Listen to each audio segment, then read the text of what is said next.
He had to leave the garden in shame. He had to leave the Garden of Eden in shame. Thank you, Alan. He had to leave the Garden of Eden in shame. Remember, he was created in glory. Created by God, for God, like God, in the image of God. Made to be what? King. Let them have dominion over the fish of the sea, birds of the air. So he was made a creature of dominion, a creature of kingship with all the royal dignity of a king. I don't know about you folks, but that takes care of all my self-esteem problems. Okay? That takes care of all of my dwarfed and all of my issues, all right? I'm okay as long as I'm one with God. I am king. Tell your wife that when you go home tonight. I'm king. Okay, tell your husband I am queen, okay?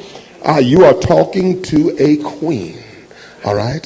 How dare you raise your voice at a queen in all of her glory and dignity? Okay? If you knew what manner of woman you were talking to, you would bow on your knees, young man. Okay? Old man, okay? But folks, you are queen. Kings. That's how man began, and he left the garden no longer in the image of God. And no longer king. He lost his rulership of the earth. And according to 2 Corinthians 4, verses 3 and 4, Satan became the god of this world. According to Ephesians 2, verses 2 through 4, Satan became the prince of the power of the air, the spirit that now works in the children of disobedience. You see how futile it is to hold grudges against Lamont? Because it's not Lamont, it's the prince of the power of the air, the spirit that now works in the children of disobedience. Okay? Lamont crosses you, you look at him and say, why have you allowed the prince of the power of the air to divide us, Lamont? Okay? Get behind me, Satan. But don't hold grudges for 15 years against Lamont. You see that? A trick of Satan all over again. You see that? He is what? The prince of darkness, John 13. All right? He is what? He is the roaring lion who seeks whom he may devour. 1 Peter chapter 5, verse 8. He is the principalities and powers in heavenly places, Ephesians 6, verse 12. For we wrestle not against flesh and blood, but against what? Principalities and powers, okay? So don't ever make your fight flesh and blood. You see, Jerry Brown came up with a great idea. He says we had 113 homicides in Oakland, and what we're going to do is hire 100 new police officers, and that ought to solve it. Poor Jerry Brown, that's all he could think of, okay? 100 new police officers will not change the hearts of men. It will not deal with that invisible, powerful force that is motivating and that has conquered the hearts of these men and reign in the hearts of these men. The only answer men who can deal with these men are the church men. In their counterattack. You see that? Satan became the god of this world, the prince of the power of the air, the spirit that now works in the children of disobedience. He is the ruler of darkness, the prince of darkness, and he is, according to Revelation 12, the great red dragon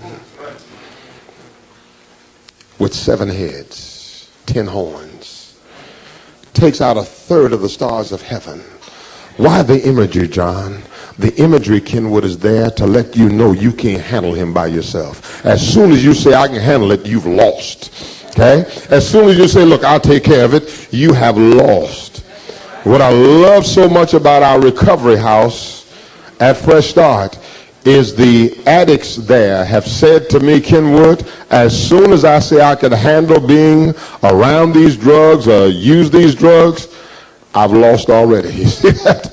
And Satan is he's worse than cocaine. He's worse than crack cocaine. Because as soon as you say, I can handle it, you're already addicted, okay? He's already taken you over, all right? And so, this great red dragon, he's red, his nature is war. He's great, so big, he takes out a third of the stars of heaven. And then who is he? Verse 9 of Revelation chapter 12 says he is the devil and Satan. The word devil means slanderer. Those who slander are of their father, the devil. And he is what? Satan. He is adversary against anything that is good. There are people who will not like you just because they see and think that you're good.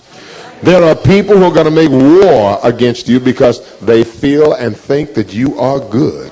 They've got to fight you because your presence makes them uncomfortable, all right? And they will attack you. And we're talking about tonight counter attack. But folks, look at Revelation 13:1. I'd like you to read that loud for me, Lamont. 13:1. Revelation 13:1. Alan, you got it. Go ahead.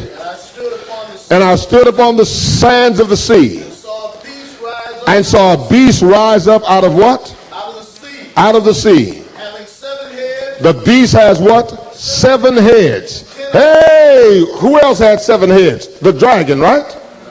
And you're going to find out that the dragon gives his power to the beast. So the beast is a helper of the dragon. If you look at this beast, you'll find out, if you turn to Daniel chapter 7, you'll find the same imagery of this beast in Daniel chapter 7. You'll see the Babylonian kingdom, you'll see the Medo-Persian kingdom, you'll see the Grecian kingdom, the leopard of Daniel chapter 7, and then you'll see that awesome kingdom of Daniel chapter 7, which is the Roman Empire, and then you'll see the same thing in this beast of the sea. What is this? These are political governments that attack the people of God. You see that? Political governments that attack the people of God. Folks, the church is under siege. Do you understand that? Okay? The easiest way to lose a fight is not to know you're in one. All right? Okay? To be in denial that you're in one. All right? Okay, Mike Tyson, Riddick Bowe, who's the champ now? What's his name? Lennox Lewis, Evander Holyfield, Roy Jones. I can whoop all of them at one time if they don't know they're in a fight. Okay? All I do is walk up and okay, and knock them out one by one because they don't know they're in a fight. You see that? You can beat anybody if they don't know they're in a fight. And our apathy is making us believe that we're not in a fight. You see that? And that's why we're shrinking. That's why we're losing. Read on, please. I'm sorry. We've got the image of that beast. Then there's a second beast in that chapter, and that's the beast of the earth. The beast of the earth. The beast of the earth is false religion. If you look at the context there. False religion, the emperor worship and so on. Paganism, so false religion. We've got counterfeit religions all over the place. Okay? We've got churches in our area, Acts Full Gospel. I was in a meeting with the minister today. Here's a guy who started in 1984 with 13 members and now has 6,000. Okay, why does he have 6,000 and we only have a handful? Okay? Okay, well, we like to say, well, because, why, broad is the way to lead to destruction and narrow is the way. Don't give me that baloney, folks, okay? I mean, we just lazy and apathetic, okay? And what they did was they had a plan, an aggressive plan, to meet the people in Oakland.